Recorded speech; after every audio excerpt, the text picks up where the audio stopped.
Now for our story. Tonight, the opening of Wakefield's new supper club was in full swing, and so far it had been a great success. Lily Devine, who had undertaken the job of transforming the large old-fashioned ballroom in the Brown Palace Hotel into a colorful entertainment spot, had accomplished miracles. Well, dinner was over now, and people were beginning to dance. Everyone seemed to be having a very good time. But outside on the wide veranda which opened off the room, there was one man whose mood was far from lighthearted. Ben Calvert, who wanted to think over in solitude what his wife Jessie had told him just before they had left the house tonight. The telephone calls she'd received from Paul Cromwell in Miami. The report that Ben's daughter Kit had suffered a mental breakdown. Jessie's probably a rag. Just another of Kit's tricks. Mental breakdown. Fancy name for just a good case of nerves. As Jessie pointed out, anybody can pretend to be delirious. Now, if it were pneumonia, something like that, of course they'd know better. Any doctor could tell.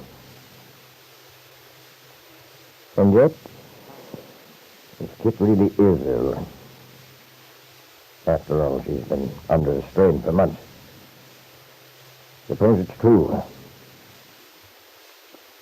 Whatever Jessie says, Kit's got something on her side. The way Bill acted. It's all his doing, asking for a divorce. But if only she had confided in me. That's what I can't forget. Letting people think I was in on taking that baby away from his mother. Letting me love him. Brag. Making a fool of me. And Bill Meade gets off scot-free. Going around as if he owned the town. Everybody's sorry for him. Well, when they hear about Bill Meade and Mario Descari's wife, things will be different. Wakefield won't stand for that sort of thing. He'll not be so popular once that story goes around. But I've got to convince Mario. There must be no doubt in his mind. With that hot temper of his, I thought it would be fairly simple. But the other day, he kept talking about his friend, Bill. Evidently, my talking to him hasn't had much effect. His friend. There should be some way to change his mind about that. Ben Calvert, his bitter thoughts concentrated on revenge. And inside, in the gaiety and laughter, Mario and his beautiful wife have been dancing. Now the music stops and they pause at the edge of the dance floor. That was wonderful, Mario. It's been a long time, but I guess I haven't forgotten how to dance after all. Oh, you're the best dancer here. Everyone was watching you. Oh, no, baby. They were watching you because you're so beautiful tonight. Oh, Mario, you don't mind if they did, do you? Well, don't you worry, baby. I don't blame them at all.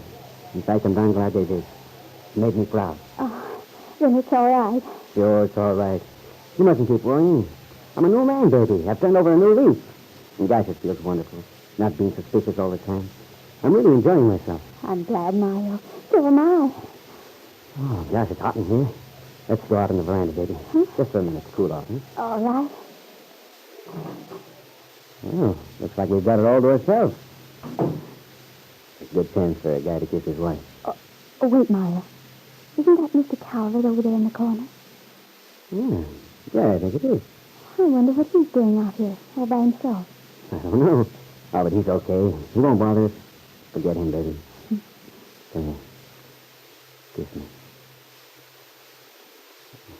Oh, Carla.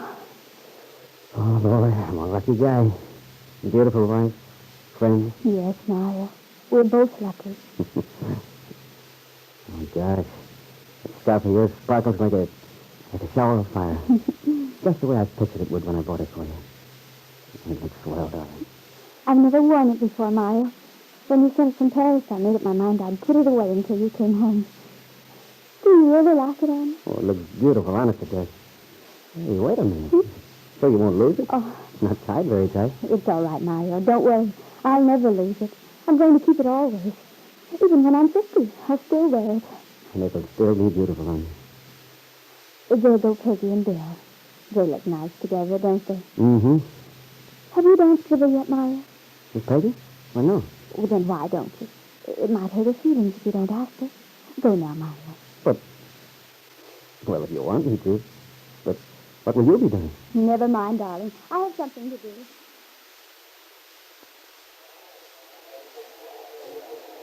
Hello, Carla. I was just looking for you.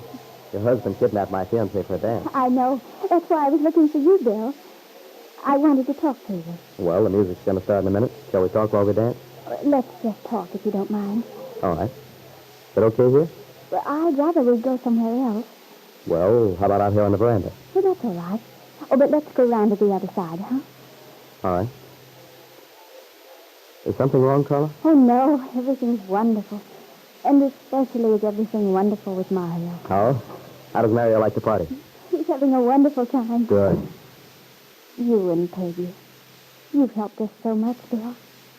I wanted to tell you how grateful I am. Oh, there's nothing to be grateful about, Carla. You see, Peggy and I are pretty crazy about you and your husband. We consider you and Mario good friends of ours. I feel that you do. And that's what makes me very happy. Especially that you were willing to forgive us for the way Mario acted. Well, Carla, you can thank Peggy for that. Peggy and Aunt Mary, that is. Eh? I'll admit, I was put out at Mario that day. Oh, I guess you must have thought Mario was out of his head, acting that way all of a sudden. Well, to tell you the truth, I just couldn't figure it out. No wonder. But maybe I can explain. I mean, even though everything's okay now, I'd like you to understand. You see, Bill, Mario heard a story. It's hard to believe, but the story was about you and me. Yeah, I know. You do? You mean you heard the story, too? Yeah. Oh, I see. Well, how could a thing like that get started out of nothing? That's what I've been asking myself. But, as Peggy says, it's no use worrying about it, so long as the four of us know where we stand. I mean, now that Mario realizes it's a lot of nonsense. Yes, of course it doesn't matter anymore.